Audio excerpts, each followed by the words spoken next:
né? Deixar os seus afazeres de casa para estar ali sem saber que não ali estar ali sem receber custo nenhum. Você só vai gastar porque você gasta passado, você gasta seu tempo, mas você gasta com prazer. Porque você acredita que aquela arte ela vai acontecer de alguma forma. Entendeu? Então, essa é a nossa real e veroz realidade. O cinema de guerrilha, ele veio para poder fazer e acontecer, e ele acontece, e ele faz. E muda muita vida de pessoas que dá oportunidade para que isso ocorra. Isso é cinema de guerrilha. A volta agora com o Carlos Castro. Desculpa, obrigado. Então, como eu havia dito, eu queria agradecer a Deus e a vocês por hoje e deixar agora a palavra para o presidente da AMPLA, que abriu as portas aqui para a gente, da arte, o senhor Roberto Ferreira.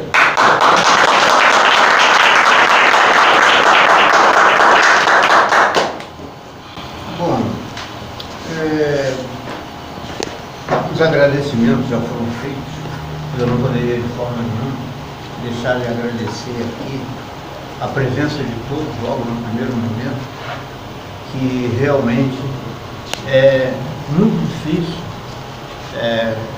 se fazer determinados projetos, determinadas ações sem patrocínio. Conforme for observado, cada um está arcando com os seus custos para estar dando essa honra, porque não deixa de ser uma honra a presença de todos aqui, cada um dentro dos seus segmentos profissionais. É uma honra, mais uma vez, para a AMPLA, estar todos aqui imbuídos daquele trabalho que hoje, dentro do nosso país,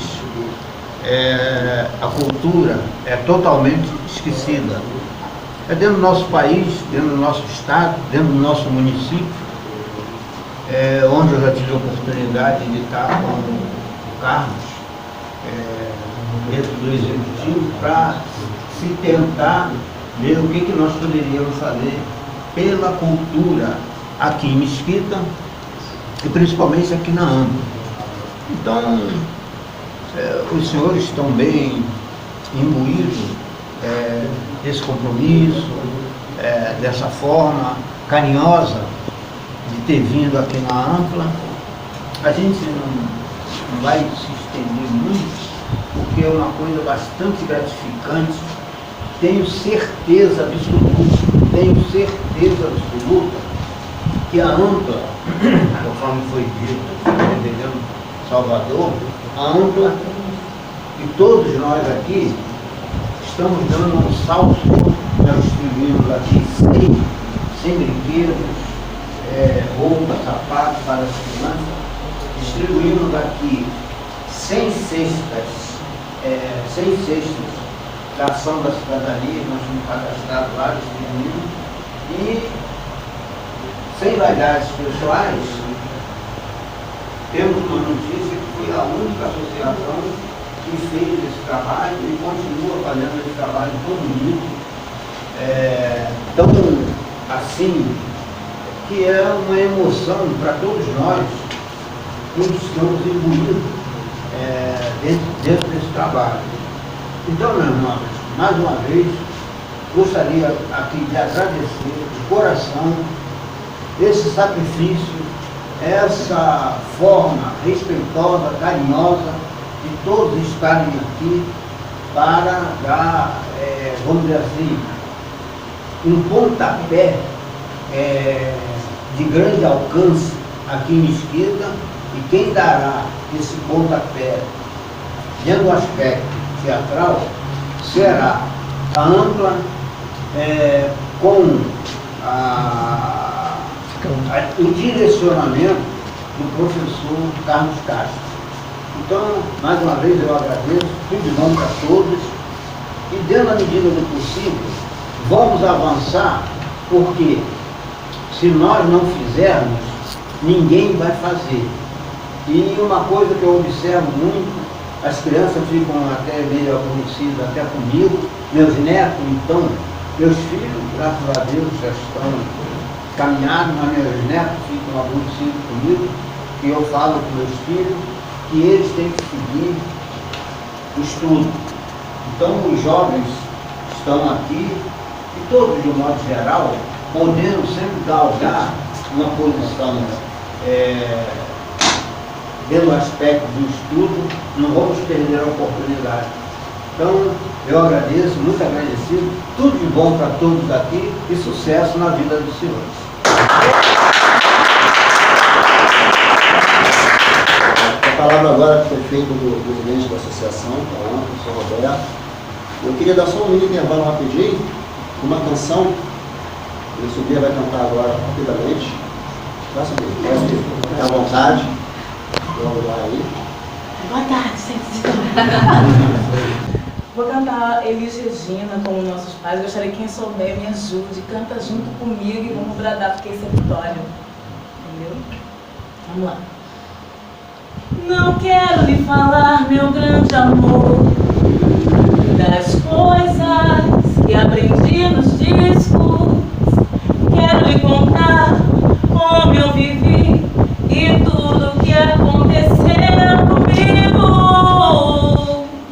Viver é melhor que sonhar. Eu sei que o amor é uma coisa boa, mas também sei que qualquer canto é menor do que a vida de qualquer pessoa. Por isso, cuidado, meu bem, há perigo na esquina. Eles venceram e o sinal está fechado para nós que somos jovens. Para abraçar seu irmão e beijar sua menina na rua. É que se fez o seu braço, o seu lábio e a sua voz. Você me pergunta pela minha paixão. Digo que estou encantada com uma nova invenção. Não vou ficar nessa cidade, não vou voltar pro sertão. O desejo vindo no vento, cheiro de nova estação. Eu sei de tudo da vida viva do meu coração.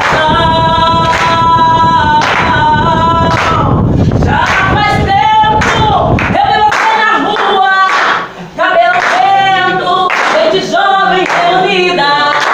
Na parede da memória, essa lembrança é o quadro que dói mais.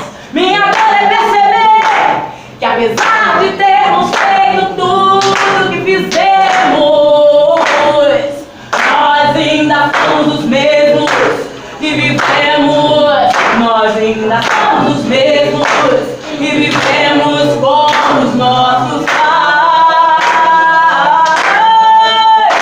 Nossos ídolos ainda são os mesmos e as aparências não enganam, não. Oh, você disse que depois deles não apareceu mais ninguém. Você pode até dizer que eu estou por fora, ou então que eu estou inventando, mas não. Mas é você que ama o passado e que não vê. É você que ama o passado e que não vê. Vai, se não tem Mata!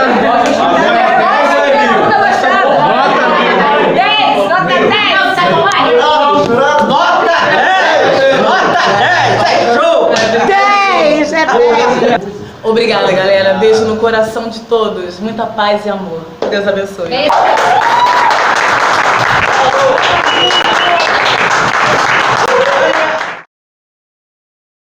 Às vezes só está visando só lucro, dinheiro, né? É o que rege o mundo hoje em dia.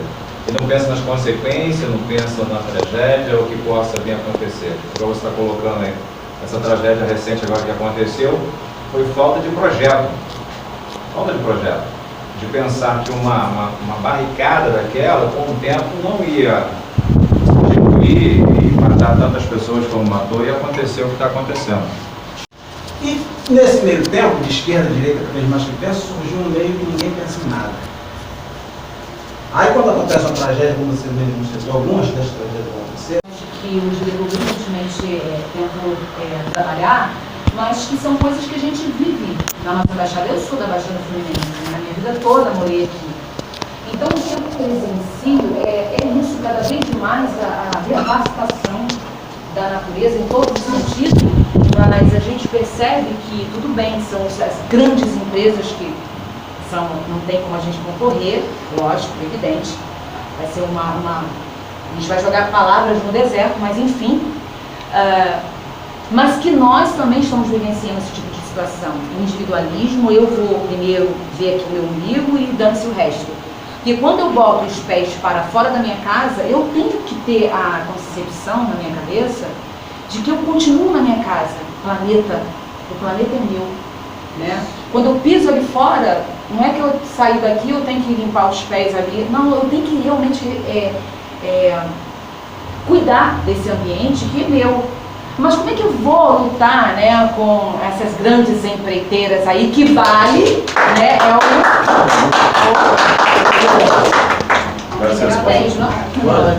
que vale, né, vale mesmo, a empresa vale, que vale não a pessoa humana, que vale não a natureza, mas que vale o lucro, né? Como é que a gente vai fazer? Eu acho que se nós parássemos um pouco e analisássemos, né, da importância que nós, cidadão brasileiro, né? Eu não estou falando nem de um cidadão do mundo, porque nós somos cidadão do mundo, né? Se eu estou aqui agora em Mesquita, eu sou cidadã de Mesquita. Se eu vou estar lá em Nova York, eu sou cidadã de Nova York, apesar de que lá a gente é super escrachado, mas enfim. Eu estou falando que nós todos somos responsáveis pelo mundo em que nós habitamos. Então, mas a gente tem em mãos uma arma que eu considero muito importante, mas que essa arma não vai ter força se nós continuarmos com essa mentalidade de individualização, né? Eu viver a minha própria vida. É o voto. Mas é o voto consciente, é o voto, isso aqui que a gente está fazendo. Debate. É como o amigo que falou, não é de direita nem de esquerda, é nós, nossos interesses de cidadão. É o que a gente quer. Não só pelos interesses lá de Belfort Roxo, onde eu moro, mas também daqui, da minha casa, que também é Mesquita, por que não? Porque eu sou cidadão do mundo. Então eu acredito muito nesse voto, esse voto tem força, mas não individual, eu vou lá, voto e esqueço. É o que eu voto, vou lá na associação, lá com ele, vou participar junto com ele, o que está precisando? Vamos lutar pelo Rio, vamos ver o que está precisando. De verdade, desculpa, eu falei, mas eu acredito muito nisso, né? No voto consciente participativo. Isso aí. A batalha tem que ser unida. Agora, obrigado pela contribuição da Lucia. Agora com a palavra do reverendo Salvador. Boa tarde a todos. Eu acho que tudo começa com a palavra cultura, educação. Eu já vi pessoas que trabalham na prefeitura varrer e jogar o lixo no bueiro. Eu, às vezes, quando eu vejo, chamo atenção. Ah, reverendo, isso não é comigo. Não, é comigo sim. É comigo sim. Então, às vezes, você vê, você vai em Santa Catarina, vai lá para aquele lado, tu não vê papel no chão. Gente, para acontecer uma tragédia, às vezes, é com os mínimos detalhes. Aí eu estava vendo a reportagem do Rio de Janeiro, as comunidades. Aí falaram, tem um monte de pedra que pode descer. Você já sabe que a pedra pode descer? Aí eu fiz a pergunta, eu não podia implodir essa pedra? Se, de acordo com a posição dessa pedra que o senhor deseja, pode criar uma reação em cadeia e desmoronar muitas pedras. Então, às vezes, a gente tem que ter contexto ela. Então, vai esperar primeiro. Morreu um monte de gente. Gente, olha, uma pedra, um tijolo. Se ele, quanto mais alto ele vier, quando ele chegar embaixo, ele faz um estrago do caramba. Vai esperar primeiro morrer um monte de gente, aí depois que morre que vai tomar providência. Então, às vezes, e nós muitas das vezes falamos, isso não é comigo. Não, rapaz, tem que não fique esperando a multidão se manifestar. Eu moro em Olinda. E o que acontece? Hoje é dia de feira. O cidadão mora na esquina, as pessoas pegavam as bolsas todinhas de lixo, botavam na esquina dele. Ele botou uma faixa, olha, a prefeitura recolhe os lixos aqui terça, quinta e sábado. Pararam de botar as bolsas.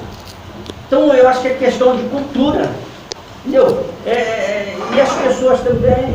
E eu falo, gente, eu mesmo, nós estamos perdendo a sensibilidade. Aí vamos lá para os grandes desastres. Os engenheiros já tinham dito, os trabalhadores já tinham dito que já estava lá, estava minando. Quer dizer, os sinais foram dados, os avisos foram dados. Agora voltando aqui para o Rio de Janeiro, lá para esse garoto, vamos chamar de garoto, uma coisa que me sensibilizou muito, foi na hora do incêndio, todos viram, aquele garoto pegou o extintor. Gente, é muito forte isso aí. O garoto pegou o extintor, não saiu nada.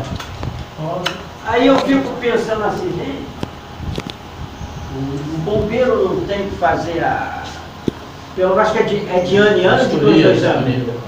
6 vezes. 6 vezes? Tu já pensou na hora que você vê que vai pegar o extintor, cara, não sai nada? Quer dizer, e as pessoas acham normal. E agora houve o caso do segurança, deu uma gravata no cara. Gente, eu fiz taekwondo, 5 anos, aluno do Mestre Kim, um coreano. Você com o dedo, você mata uma pessoa. Tu imagina com uma gravata. Já estava imobilizado o rapaz. Você está entendendo? Então, aí o cara foi lá, pagou as 10 mil, né? Pagou a fiança e vai ter liberdade. Juntando isso tudo, gente, isso tudo é normal isso? Deixar para mesa, só isso aí. Falei aí.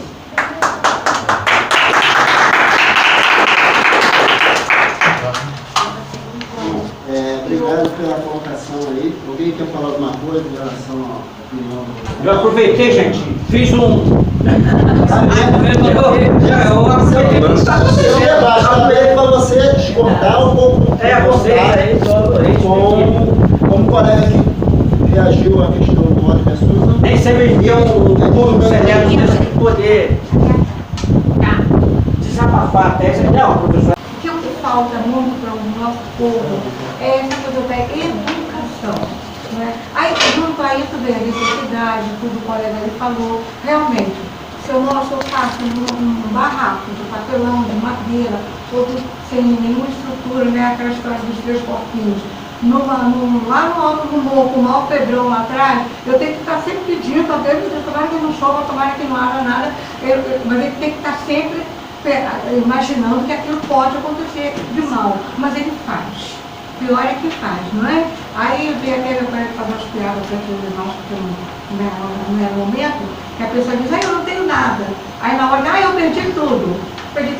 Mas é isso. Então, é tudo isso, essa falta de estrutura, de educação, de estar jogando coisas, lixo na rua, porque eu jogo um papel de bala não é nada, mas em outro joga, 500 pessoas jogam, já faz um monte assim, né? Também sempre faz tudo errado, coisa e tal. E outra coisa também, o descaso das autoridades, né? No caso do Tomatinho, por exemplo, que ali não sei se eles só poderiam denunciar, agora não poderiam fazer as coisas que eles respeitaram, que ali já estava fazendo ruir, não sei. Então, a vista grossa, a verdade é essa. Então, eu acho que o brasileiro é um povo muito assim. Eu trabalho numa escola, às vezes as pessoas dizem, os alunos falam, eu já vi muito, até fazendo passeata na rua, falam da climatização, ar-condicionado em todas as salas. Eles conseguem, em menos de 6 meses, eles conseguiram destruir quase todos os aparelhos de ar-condicionado. Agora a escola está toda bonitinha, até comecei com eles, com os anos. As portas, né, não é aquela madeira maciça, né? Vocês sabem, tem aquela coisa assim. Eles quebram aquilo tudinho assim, né? E tiram, então ninguém vê. Então eu fico pensando, aí um povo desse, numa hora dessa, quer climatização, quer uma porta bonita, porque a porta da minha escola é uma porcaria. Então o povo também tem que ser educado. E o descaso e, acima de tudo, a falta de amor, porque o que está faltando, as autoridades não estão nem aí, não estão nem ligando para ninguém. E as pessoas, às vezes, aqui a autoridade quer tirar aquele pessoal lá da Zona Sul para colocar numa casinha lá em Nova Boa. Deus, que é isso? Né? Meus parentes, eles vão no Caxias, aqui os Cristo, não pastor. Agora que esse shopping melhorou um pouquinho a figura de Nova Iguaçu, né? Como cidade provinciana, cidade do Vitória. Então, são essas coisas que acontecem. Eu tenho amigas minhas que vivem de São Paulo, inclusive, acabou de ter na Globo, né? Aí, onde é que você mora?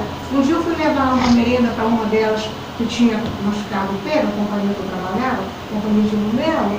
Aí fui, cheguei lá, sabe onde a menina morava? Atrás do sofá.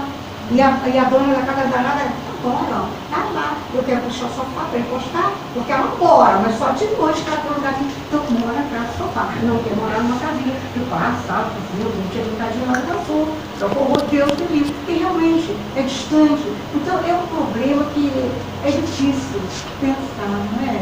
Acho que tem, sei lá, eu não sei nem o que pode acontecer. E, como eu estou falando, a educação. Os só jogam lixo, mesmo, né? E não querem nem saber do dia do amanhã.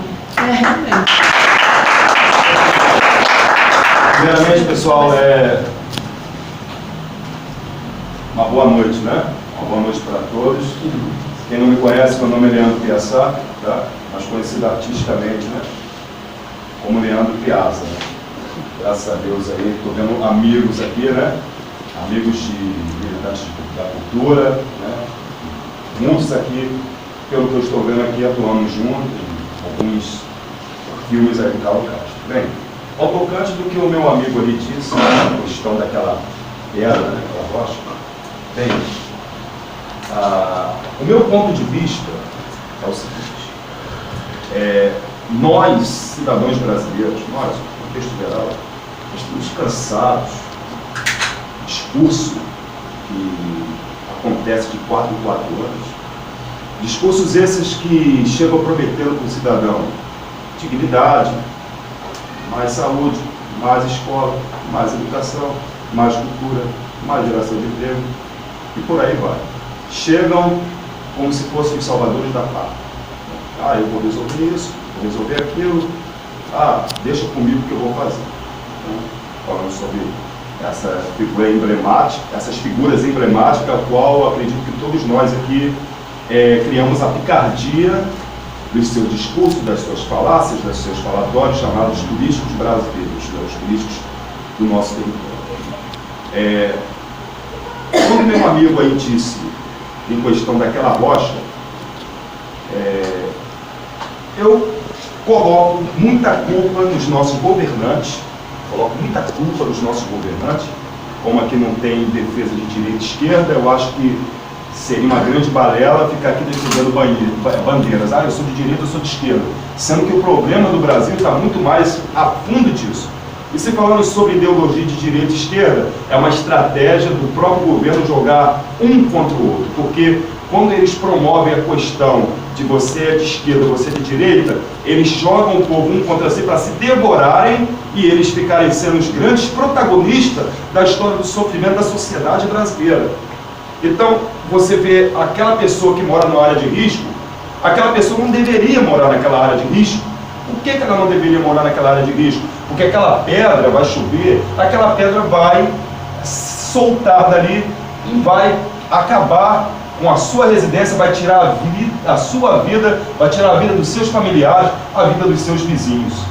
Aí a gente entra, né, dentro do contexto, dentro da realidade, de que o nosso governo deveria ao tocante da reforma agrária, resolver a questão de moradias para o seu povo, trazer dignidade para o seu povo, trazer respaldo, porque o cidadão, ele sem, digamos assim, sem uma base, sem uma estrutura financeira, automaticamente ele vai construir o seu chão, o seu teto, mediante aquele local. E o que acontece com o passar do tempo?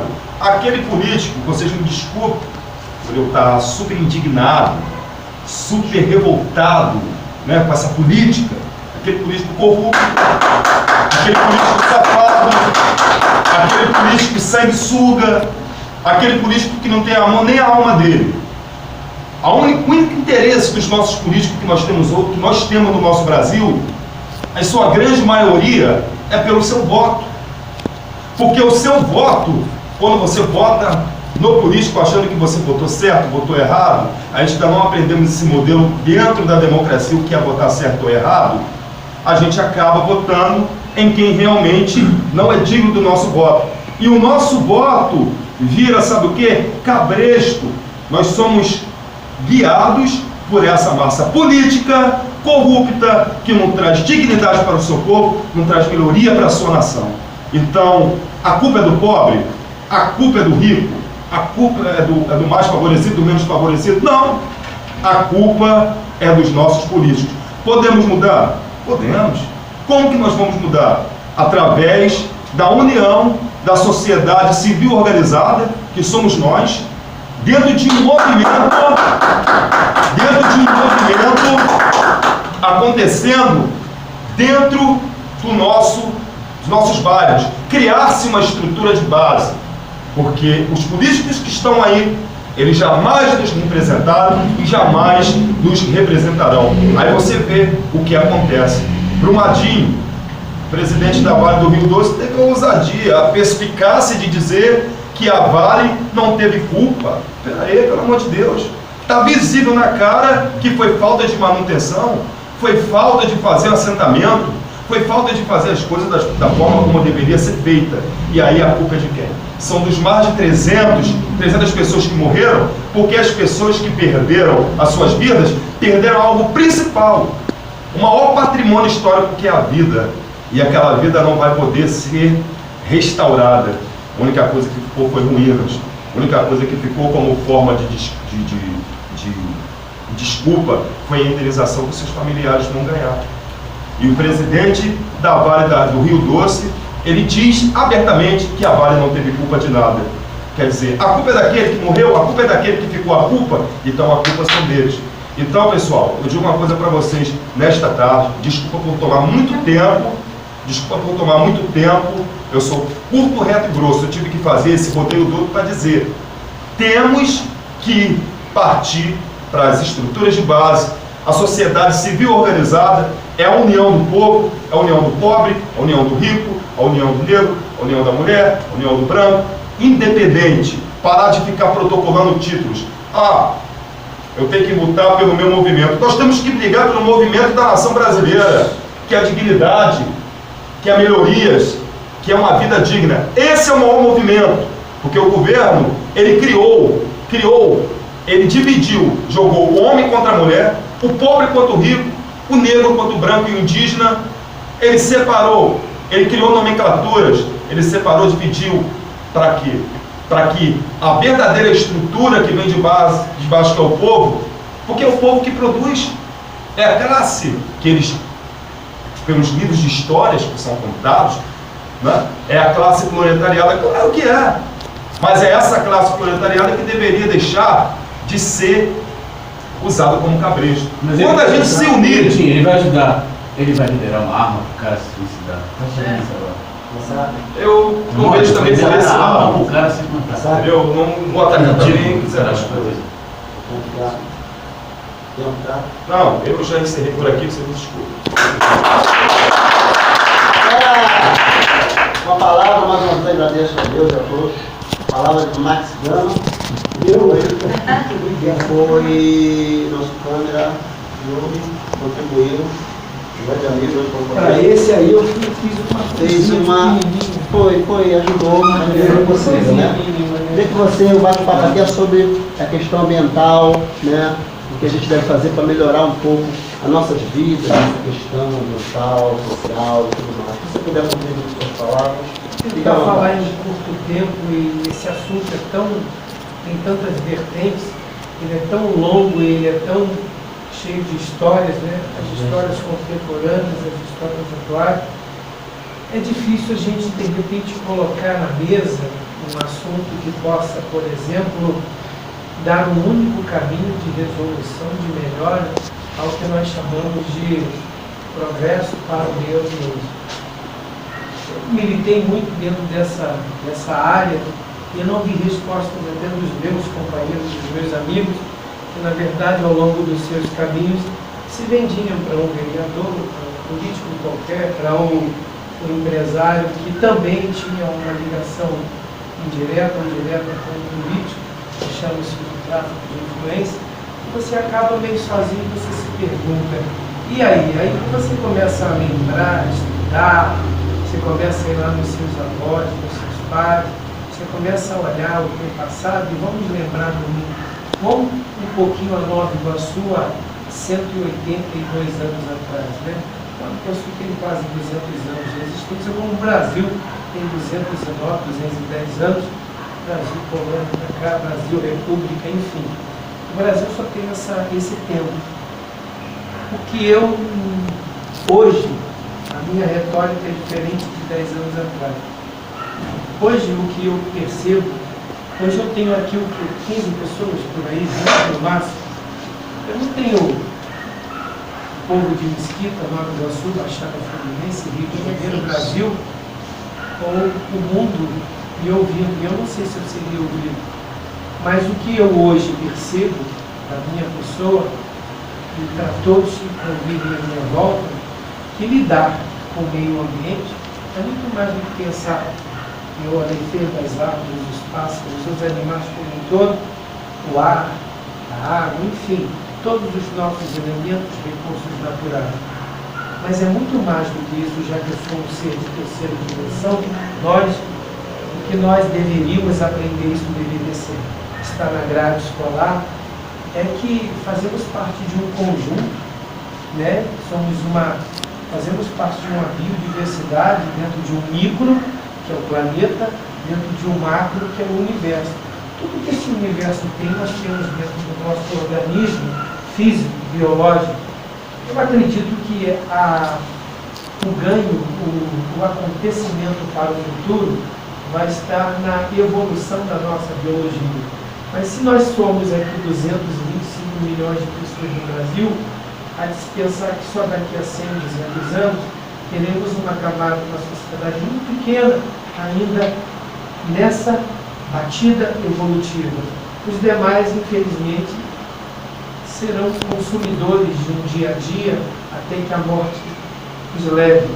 E se, não entrando no campo religioso, que é uma coisa que eu não sou, não tenho uma religião, não quero ter, e acredito que todos os religiosos que sejam honestos, são formadores de opinião, podem criar esse tipo de educação de uma forma diferenciada, que é levando a educação. Mas que tipo de educação? Em primeiro lugar, a educação da alma. Você, alma, espírito nesse corpo, que só vai viver 50, 30 anos. Eu ontem estava dizendo a uma mulher que disse assim, dentro da casa dela, falou assim, meu sogro, ele está com medo de morrer e me ver lá do outro lado eu arrancando aquela mangueira. Ah, mas aquela mangueira suja muito. Eu disse assim para ela, olha, eu tive uma filha e isso está ligado à questão ambiental. E aos 4 anos de idade gerou um câncer. Gerou um câncer aos 4 anos e 6 meses, estava morrendo. E aos 4 anos e 8 meses, uma mulher mais ou menos, deixa eu ver, como ela, jovem, e tomou ela no colo, botou ela no chão, a vomitou, comeu o vômito de volta e disse para mim que ela estaria curada. Um dia depois, 2 dias, ela deu entrada no fundão e veio com um apontamento do chefe do centro nuclear do fundão que ela estava curada. o sistema imunológico dela, todo o sistema neurológico, toda a sua pessoa estava diferenciada. O que eu posso tirar disso como aprendizado, e eu digo para minha filha hoje que tem 22 anos, é que ela causa a proibição de matar qualquer ser vivo. Assim como eu, que tive a sorte de não enterrá-lo, mas eu disse para ela, olha, sabe quantas crianças morreram no caminho que você ficava doente e estava prevista a sua morte? Centenas no fundão. Deixaram tristeza para os seus pais. Imagine quando você corta uma árvore e tira uma mangueira do seu lugar, ali moram numa noite 50, 100, 150 pássaros, abelhas, insetos. Ali existe uma biodiversidade que depende, para estar vivo, do teu bom senso. Então, falando do bom senso, eu tive o bom senso de compreender que a minha filha está aí por uma questão de obrigação da vida, a vida vai cobrar a ela alguma coisa. A vida é uma cadeia de informações, de ganhos, de perdas. Se o fulano ou Beltrano leva isso por uma vertente científica, espiritual, religiosa, isso é uma outra questão. A questão é muito mais, está no campo da compreensão, do bom senso, do entendimento. Eu acho que o que nós aqui, por exemplo, nessa sala, já que somos 16, é sairmos daqui hoje pensando o seguinte: as mulheres que aqui hoje existem, estão vivas, amanhã podem estar mortas. Se amanhã vocês estiverem dentro de suas casas, um dos seus filhos adoecerem, pense no que vocês fizeram de errado na sua vida regressa. Criaram passarinhos em gaiolas, são carcereiros da vida. Imagine se Buda, Siddhartha, Jesus, agora há pouco tempo, Madre Teresa, esses foram grandes ambientalistas, porque eles mantinham todas as vidas intactas. Eu vou por essa vertente. Será que eles destruiriam as suas vidas para mantê-las alguma outra viva ao pé do luxo da riqueza? Então, uma árvore, um pássaro, uma galinha, a gente ainda tem a cultura da morte e de enterrar lixo, de enterrar resíduo. Quando a gente enterra resíduo, a gente enterra riqueza. Quando a gente tira uma vida, a gente tira uma grande riqueza, como você falou, né? É um grande patrimônio que, se é que a gente pode entender que Deus, Siddhartha, Yeshua, Cristo nos deu, que esse momento galáctico nos deu.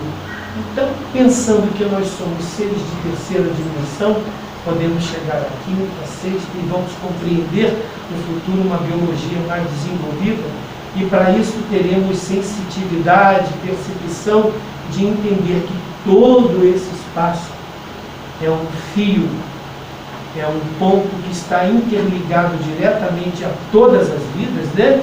Que não somos únicos e não somos só responsáveis pelos nossos entes queridos, como chamamos. Eu sou responsável por você, você por ela. Estamos todos numa unidade de uma cadeia evolutiva. E começamos agora, desde já nessa reunião, uma grande evolução, que é o respeito mútuo por qualquer vida. Quando a gente só quando a gente só quer pensar em si mesmo e não perceber que a vida que existe do outro lado, mesmo não sendo da sua altura, do seu conhecimento, ela ainda assim é vida. Então, seja qual for a vida mineral, a vida animal, né? A vida vegetal, falando dos elementos, a água, o fogo, que manifesta-se, ele existe, mas não está manifestado. Nós podemos manifestá-lo juntando elementos, mas ele é um elemento, a terra e o ar. Quando a gente consegue entender esses elementos e respeitá-lo na vida, a gente começa a entender qual é a propriedade daquela cultura que ficou diversificada no mundo inteiro e que jamais será apagada, independente do que nós chamamos de crença, de religião.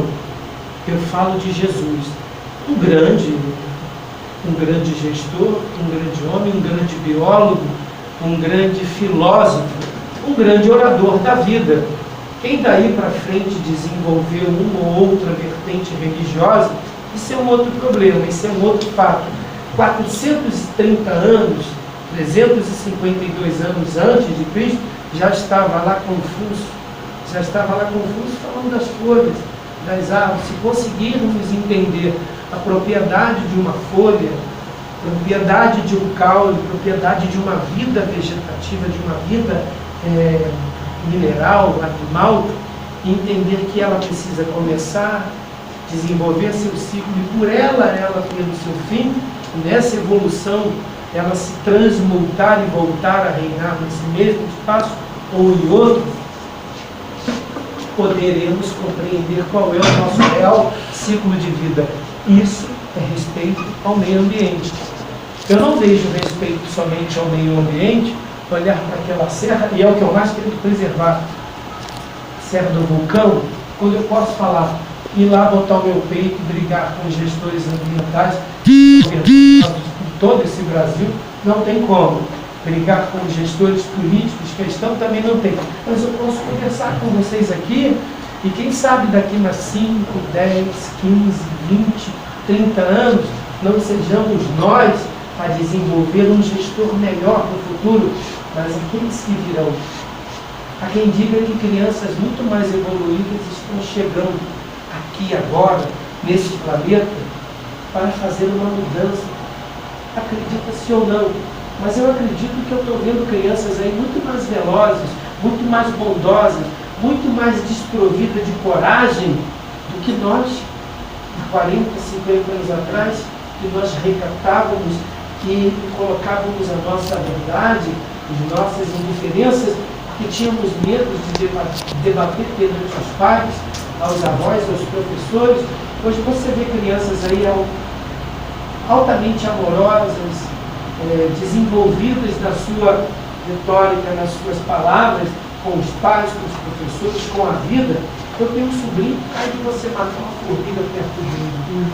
Eu tenho uma sobrinha aí de você matar uma barata. Eu tenho um sobrinho que tem amor a rato, a camaleão. Eu, no meu passado, nós queríamos fazer um estilingue para matar do calango. Era uma cultura que saía de vô, de vó, de pai, e aí se promovia. Então, temos uma coisa que vai um pouco além de tudo isso que nós estamos vendo. Existe uma coisa chamada, e a ciência está provando isso, que é o que nós projetamos do nosso ego para cima das nossas cabeças, chamada psicosfera. Se você perguntar hoje à NASA, um astronauta, esse que hoje está como ministro da ciência, exatamente, ele sabe desse assunto. Vendo o planeta de longe, pelo satélite, observou-se uma linha cinzenta em todo o hemisfério, em todo o planeta, do norte ao sul, do sul ao norte. Imaginávamos que isso, eles, pesquisadores, fossem gases, fossem poeiras cósmicas que adentravam a estratosfera e estavam aqui criando e desenvolvendo algumas involuções ou evoluções no planeta, no campo gasoso, no campo físico, enfim, biológico, humano. Não. Eles descobriram, e há pouco tempo eu vendo uma palestra de um astrofísico, ele dizia o seguinte, que tudo, e um espírita e um religioso cristão também fala isso, em outras palavras, olha como as ligações, a cultura vai se estreitando e nós vamos sendo capazes de entender um ao outro. Começou-se a entender que tudo que nós fazemos nesse planeta, ainda quando estamos vivos, sendo atitudes animais ou humanas, tudo que nós fazemos de errado e de danoso a todo o nosso meio ambiente, nós lançamos esse pensamento, essa densa energia para cima. Isso vira o que eles chamam de psicosfera. Se nós somos, se nós temos essa linha que tomou o planeta, provocada pelos nossos neurônios, pelos nossos pensamentos, o que nós vamos ter como resposta é a cólera. Porque isso tudo se torna ação, movimento mecânico, motor dentro das nossas vidas. Então, se a gente, por exemplo, se nós queremos mudar Mesquita, que é tão carregado de sujeira, como Nova Iguaçu, Lopes, Belfort Roxo, a gente vê tanto lixo na rua, né? E pensamos assim, como é que vamos mudar a questão da saúde pública? Melhorar os postos, botar mais médicos? Não. Nos educarmos, começarmos a entender que nossa casa e a rua é a mesma coisa. Que uma vez o meio quilo de lixo lançado por 1,5 milhão de pessoas, que é o número que existe em Nova Iguaçu, você imagina meio quilo de lixo, resíduo, lançado às ruas, e 1/3 só desse resíduo recolhido e levado pela CTR, para a CTR, ou para o aterro sanitário, que ainda é uma degradação, que é uma cultura muito caótica, enterrar lixo, quando tudo isso poderia ser levado a uma indústria e se tornar recuperado, e nós ganharemos emprego, enfim. O que eu quero dizer disso tudo é que maneira nós vamos mudar isso? Com bom senso, com a educação, com a boa vontade de entender que isso não pode mais ir para o lixo, não pode mais ir para o chão, porque isso não é lixo, isso tem que ser remanufaturado, isso tem que ser adorado, respeitado por mim, porque quando isso vai ao lixo, isso degrada o mineral, isso degrada o que nós chamamos de ar, isso degrada a minha psicosfera, que poderia ser melhor, mas ela é cinzenta. Então tudo que nós fazemos de errado e lançamos no tempo, no ar, fica nessa estratosfera. E isso cria efeitos colaterais nas nossas atitudes, no nosso organismo físico, na nossa biologia, nas nossas atitudes, e por isso estamos perdendo tempo e vamos morrer daqui a pouco, né? Quem tem 56 anos como eu, provavelmente vai durar mais 10, 15, vida útil, 15 anos, do mais já não produzo nada. Mas e aí, se não produzo no peito, na raça, no braço, posso produzir na mente, posso produzir nas minhas atitudes, no meu estado mental. Posso ser um pensador como Mahatma Gandhi, como Madre Teresa, como Siddhartha, como Jesus, como muitos e outros que a história não contou, mas eles existem, estão por Mesquita, Nova Iguaçu.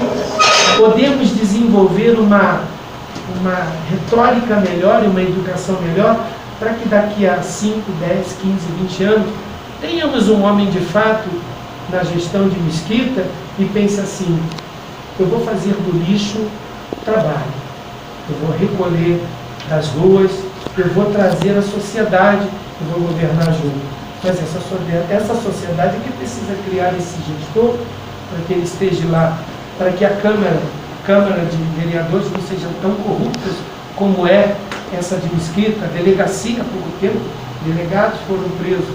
Enfim, tudo isso faz parte do nosso meio ambiente. O meu meio ambiente é o meu quadrante.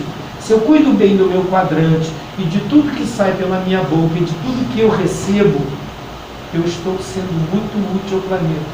Eu sou um cara muito querido aos olhos, como vocês chamam, de Deus ou de Cristo, ou seja lá, né, para quem é da Umbanda, do Candomblé, dos orixás, para quem é cristão, de Deus, para quem é budista, de Siddhartha, enfim, para o universo. O universo clama atenção, bondade. Os animais, os menos favorecidos, a gente passa por eles todos os dias e nós estamos preocupados com os nossos filhos. Quem são meus filhos? Meus filhos são os gados, são os cavalos, são os animais, são os cães, são os animais como um todo. Hoje é inadmissível você olhar um homem religioso, principalmente quando ele é religioso, ele diz conhecer, por exemplo, e eu digo que às vezes não conhece, o Evangelho de Jesus. É melhor conhecer Siddhartha 415 anos antes de Jesus. Você vai conhecer melhor um ambientalista do que aqueles todos que andaram com Jesus, que deram muitas cabeçadas e acabaram morrendo aos seus 20, 25 anos. E aí há quem diga até que a missão de Jesus foi falha. A missão de Jesus foi falha, ou a missão do homem foi falha, né? Então, entender o seu meio ambiente é amar a vida, é se dar a vida todos os dias e respeitar o suspiro de uma árvore, o suspiro de um animal, é não mais querer degradar. E quando a gente começa a não mais querer degradar o meio ambiente, a gente começa a ver beleza no que é cinza, no que é negro, no que é marrom. A gente de não mais ver uma mulher feia ou bonita, a gente diz assim, belezas diferentes, né? Culturas diferentes. A gente não mais contesta o vira-lata para escolher o Rottweiler, o Pitbull, o pastor alemão. A gente não quer mais o canário na gaiola para trocá-lo por um coleiro que canta mais ou pede socorro. A gente não quer mais uma gaiola. A gente entende que liberdade é viver livremente, termos a nossa opinião. Cuidar do meio ambiente é entender muito mais do que isso, é entender a retórica da palavra chamada democracia. Democracia é a igualdade de poder, né? São diferenças, porém com amplo respeito. Enfim, é só isso. Eu só vejo dessa maneira. Ok, Marcos, muito obrigado. Eu pedi ele para poder falar logo a poesia. Você vai acabar logo com isso aí, para a gente ver se viu. Pois imagina assim, dois bebês nascendo no mesmo dia, na mesma hora, em lugar diferente. Um na Inglaterra, na realeza, ou mais para cá, filho de um presidente ou não de um presidente. Número 1, ele vai ter quase que tudo favorecido a ele. Já caiu no lugar e já é rico, uau, que bom. Agora o segundo, nasceu na pior favela perigosa, no lugar mais pobre, dentro da favela.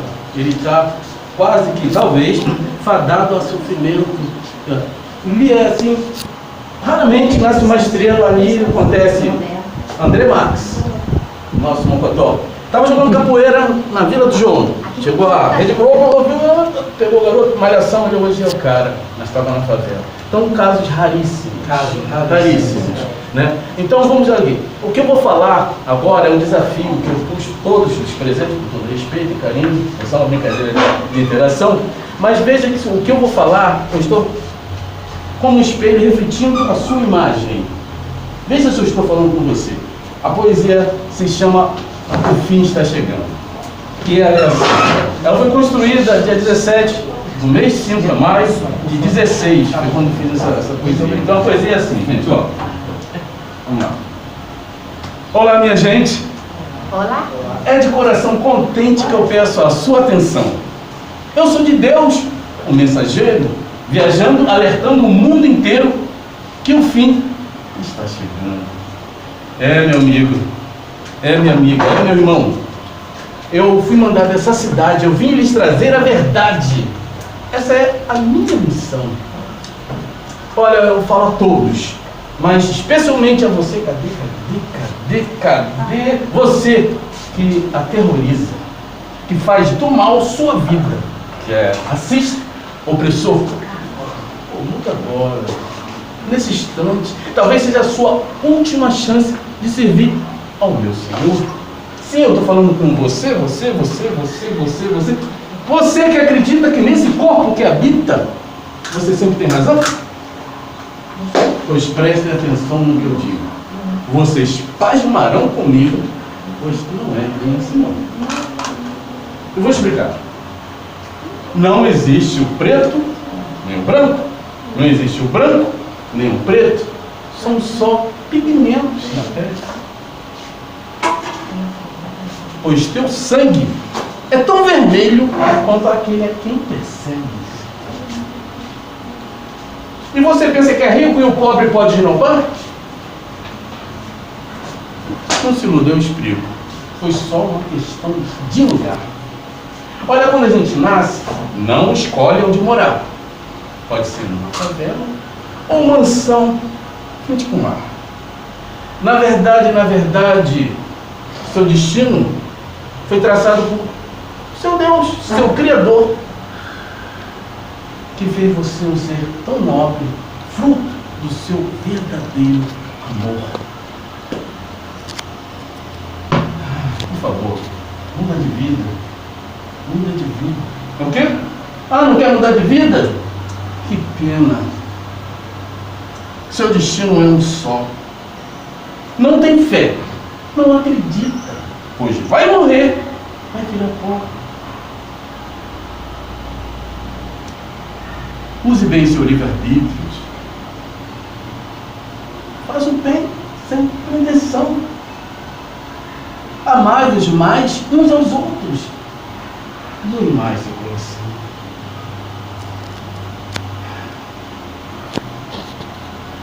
Porque o fim está chegando. Olha, foi muito bom estar com vocês. Vocês são maravilhosos. E como é linda essa cidade. De vocês, levo saudade e deixo aqui no meu coração. E a autoridade que eu tenho, Deus abençoa a todos. Amém.